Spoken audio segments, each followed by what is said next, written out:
Year 14, welcome back. You can see I've advanced in my technology here. I'm able to record my screen. So we moved on from PowerPoint because posing difficult, I think, for some folks. Didn't always get to hear things. So anyway, I've got a little pen which I can scribble with as well. So we're moving on with our notes. Mrs. Craig has done the previous few pages there on sex determination, sex linkage, and all of that. And again, most of that is just refreshing, maybe from GCSE. We're into this thing called dihybrid inheritance, okay, which, as its name suggests, di is a prefix, of course, for two, hybrid is mixed. So we're looking at two separate traits here, and it's what Mendel decided to progress his experiments onto. Okay, so you can see a little bit of the kind of background. He got probably a bit bored of the monohybrid. He had worked out their relationships, and obviously then decided, well, what happens when you have two things?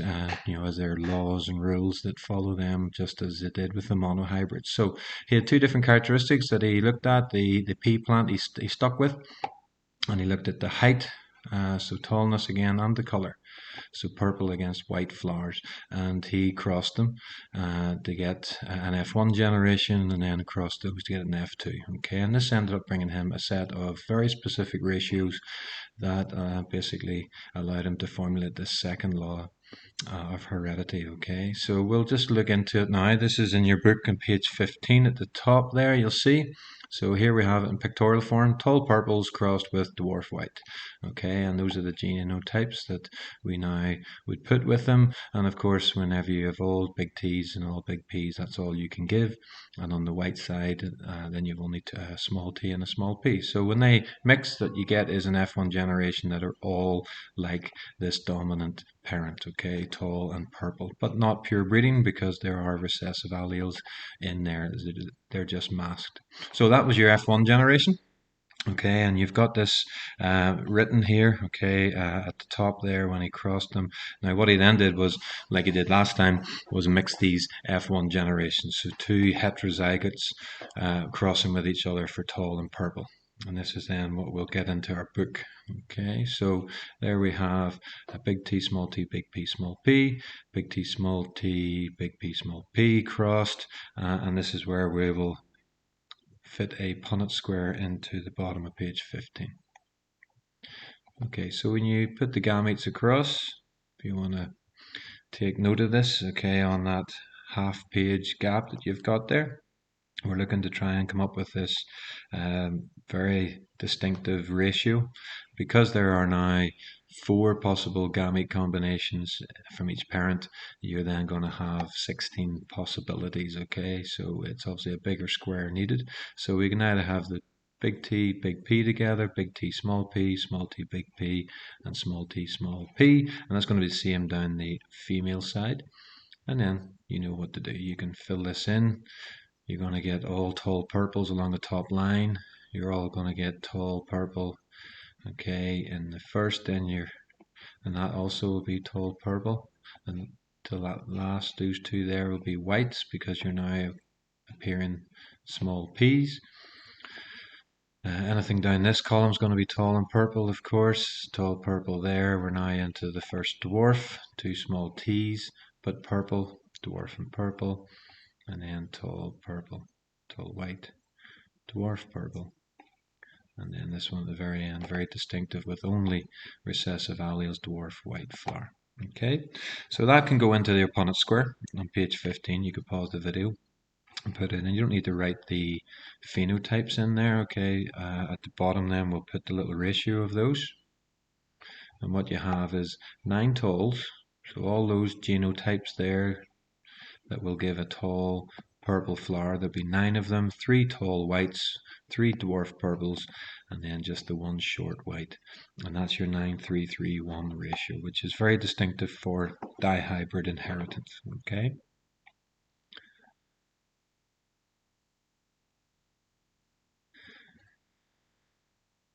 Now, this is your expected result. You You know, so a bit like your 3-to-1 with monohybrid, and you put two heterozygotes together, you predict a 3-to-1 ratio on the dominant side. This one, it is a 9-3-3-1, and that will tell you it's a dihybrid without any sort of complications in it. If there's codominance in there, you'll find it's not that. If there's any interactions, which you're going to come to next week, you'll find that it doesn't quite stick to the 9-3-3-1. This is just pure heterozygotes on a dihybrid cross.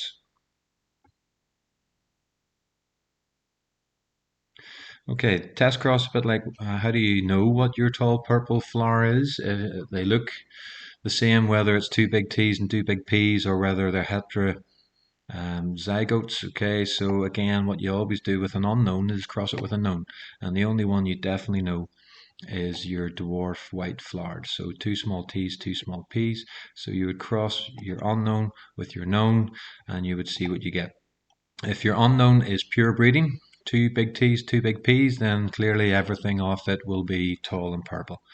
Okay, but if it is a heterozygote, like it is here, then what you'll get is this combination, and you'll notice you'll get a quarter chance of every possibility. Tall and purple, 1 in 4. Tall and white, 1 in 4. Dwarf and purple, 1 in 4. And then dwarf and white, 1 and 4. So it'll be a 1-to-1 to 1-to-1 ratio across all 4 possibilities, and that would be your test cross or your back cross. Now that would go at the top of page 16.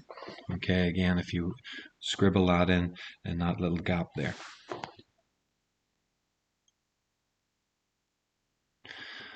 Right, the last little section here is the second law, because after all these experiments, Mendel came up with a ruling, okay, that basically, yes, genetics adheres to, and it was to try and make sense of it. We obviously know all about alleles and chromosomes and meiosis and how things go about getting split into making gametes. Okay, Mendel was pre all that. He didn't have all that foundational knowledge, but he argued that unlike pairs of factors, so tallness and purple, okay, in the case of the flowers, would come in separate from one another into gametes. Okay, so we can understand that as being on separate chromosomes.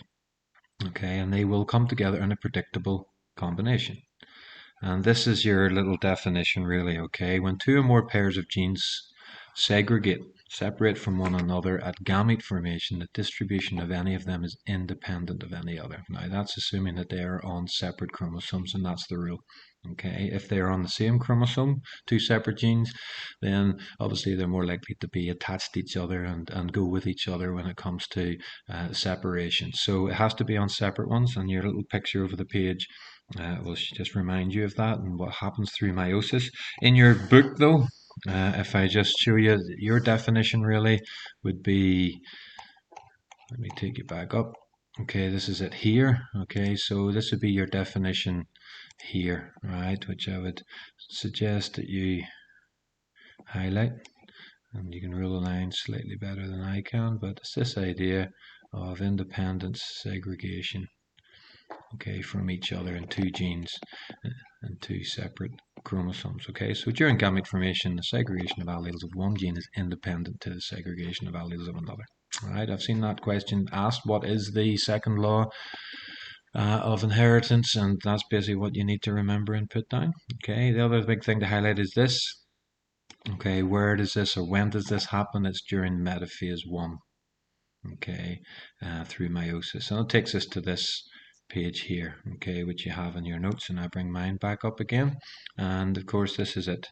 This is your metaphase 1. This is when you have them lined up side by side, doing the crossing over the chiasmata, but it's that independent assortment, okay, where of your 23 pairs of chromosomes we have as humans, there's no set rule as to which one goes on the left, which one goes on the right if you were looking at them, okay, across the equator, right? It's just random kind of assortment, as it's called, independent assortment. And this picture shows you here what we have is you've got two blue chromosomes, okay, bivalence when they line up side by side. So with the dominant A on the left, recessive on the right. With the B chromosome, then it's dominant left, recessive on the right. Whereas on another particular assortment on another day, you'd find that that is the dominant on the left with the recessive on the right with the A, but then the B swapped over. Okay, that dominant B has gone to the right hand side. So when it comes to splitting, okay, being pulled left and right, then you're going to find that it's a big B goes with a small a here, whereas here it's a big A with a small b. So you can get all these different combinations, and of course that gives rise to 8.3 billion different possibilities of gametes, okay, and almost certainly within the human setup, okay, where there's 23 pairs of chromosomes. Right, so that's the key here, is this metaphase 1 and this independent assortment. Now, back to your notes then, okay. That's pretty much dihybrid, okay. If you're crossing two heterozygotes, okay, you will get your 9331. What I'll do is I'll take you through a couple of other examples where it's not necessarily that, and that's you don't always expect that. Depends on what you're mixing. Could you give these a go? What I'll do is I'll put a wee thing on OneNote so as you can upload a photograph to it, and just simply do those. What I'll more than likely do, just because time is tight and everything else, is post up these answers in due course. And what is, you can do it, you can have a look at the answers, you mark it, see how you're getting on, and then just post up, say, maybe your final result there. But you could give those a good go. This gene interaction, okay, which comes next on page 18, is it? Mrs. Craig is going to have a go at that next week. That'll be next week's lesson, okay? And so we'll kind of leave that to them. Just to finish today, let's just have a little look at a question or two. Okay, I'll take you through this. You could get a scrap of paper and we can look at these together and we'll try and make a little bit of sense of them. This one's from a few years back, and it's just using kind of the dihybrid principles, okay, of being able to mix two sets together. So you're told this, the fruit fly, Drosophila, okay, it's widely used for experiments, genetic experiments, because it's got a small set of chromosomes, 4 I believe, and it reproduces very quickly, and you're able to follow these traits kind of easily in the lab. So you're told that normal wings is A. Okay, I better come out of that so as I can scribble in this. Let's do that. And what we got, so that's your normal is A. Okay, your vestigial then is small a, normal body is a big B, and an ebony body is small b. So we need to put some of these things together. Vestigial wings, well, the only way to get vestigial wings is 2 small a's. Get my pen going here. A, and then normal body, and you're told it's a heterozygous, okay, for normal body, so that must be big B, small b. And then vestigial wings, big B, small b.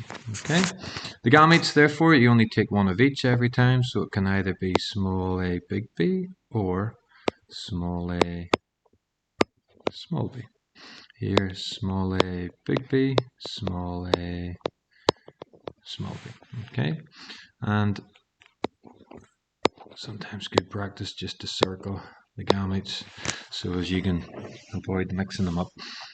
So you can see what separation they have. Okay, so that would be easy enough start then. You're then over the page and it asks you to cross, genetic cross, to show those. So what we need then is to put our cross between those, and let's just maybe remind it, it's 2 small a's, big B, small b, 2 small a's, big B, small b. Now if you notice, you don't need, even though this is dihybrid, it's got 2 traits to it, we're not needing 16 possibilities, because the gametes are not, you're not going to get 4 possibilities each time. We have a small a, big B, small a, small b. So in actual fact, you only need a Punnett square, really, of 4. Small a, big B, small a, small b. Small a, big B, small a, small b. And then you fly through it, and you've done this many times, but this is just a little bit of practice, so as we're okay with it. Big B, small b, 2 small b's. Okay, and then what you do is, and it's important through genetic crosses, that you identify the phenotypes that are going to give you whatever are the phenotypes that you need to see. So you can see this is, everything's vestigial, so I'm just going to do abbreviation. You can write this out. It's a 3-to-1, vestigial and normal. So there, and that's those 3. vestigial, normal, vestigial, normal, vestigial, normal, but then this one here is vestigial and ebony. Okay, pen's a bit dodgy. I know my handwriting's pretty dodgy anyway, but that's your little summary, okay? And you'd write that out of 3-to-1 relationship between vestigial normal and vestigial ebony. Second question, during which stage of the production of gametes does Mendel's second law apply? Well, of course, we've just identified that as being through metaphase 1, okay? And that's straight from your notes. There's the answers there, officially from the mark scheme. Okay, so you can check with that, but that's basically what you've just done. Another wee one just to try your kind of abundance of dihybrid crosses and so on. This one is a wee bit of a mix because it's bringing two traits in, gender as well, but it's taking you through a bit of sex linkage. Okay, so it's worth giving this a little go. So while budgerigars display predominantly light green color, while the feathers are edged in black. Okay, you can read on one gene which is autosomal, so that's within the non-sex chromosomes. Okay, I'm not entirely sure how many chromosomes a budgerigard has, but it's obviously the not the last set that determine gender. Okay, in the equivalent of humans, it's the other 22 chromosomes. So these two alleles demonstrating codominance. So things to take note of, okay, is that 2 small d's is light green, big D, small d is dark green, while 2 big D's is olive green. All right, and then you're told that another gene which is sex-linked has a recessive form. So opaline, okay, is the recessive one. So you need 2 of that to show that, and you're told that XO, okay, is opaline and X plus is non. And then one other wee quirk of nature is that in some bird species, mallard ducks being another example, that the female is XY and the male is XX. So these are things to take note in when we come to do the questions. Okay, so determine the genotype of the fund. Light green, okay, opaline male. Well, remember we're told light green is 2 small d's and the male is XX, and to be opaline, because it's recessive, you need to have XO both times. Okay, so it would be 2 small d's, XO, XO. Dark green, opaline female.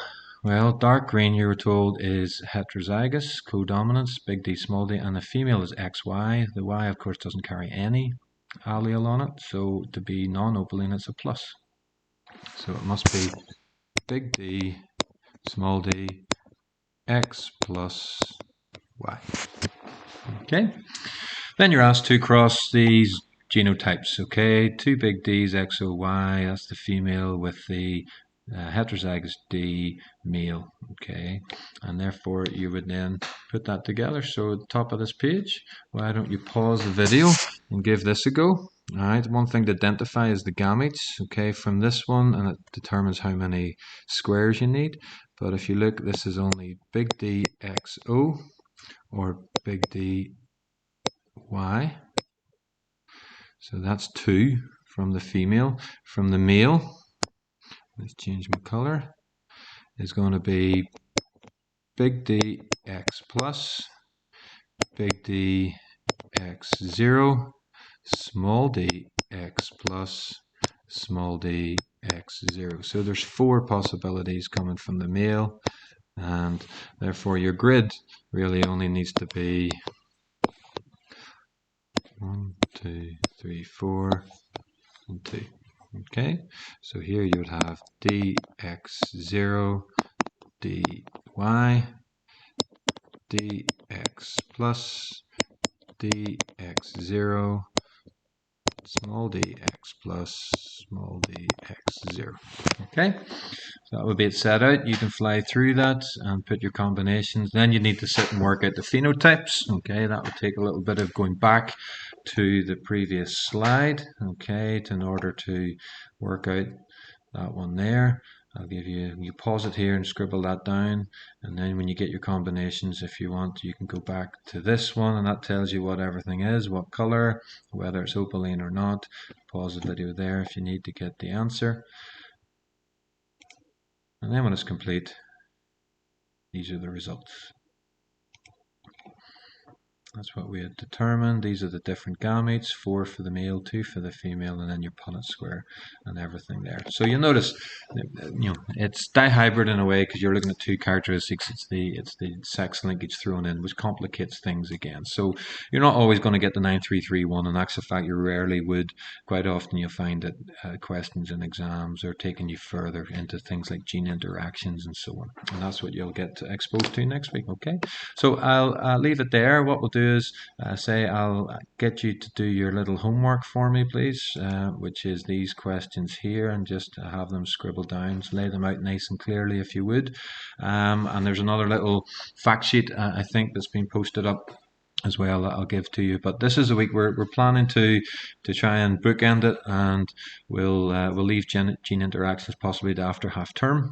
Okay, but the idea is we want to get everybody to the same place. So if you haven't had a chance to get everything done, then next week becomes that, because we'll not be setting you much, if anything, new next Thursday, and it gives you a few days to get things tidied up that maybe have been hanging over you for a bit, and allows me also to get caught up in my marking and such like, and hopefully everybody then can take a well-earned break over half term. Okay, folks, we'll be in touch anyway. We might also try to do a little live stream, okay, with you, just to say hello and see how you are, and it gives you a chance to ask some questions. Okay, let me see how I can turn this off. There we go, and I'll catch you soon. Bye bye.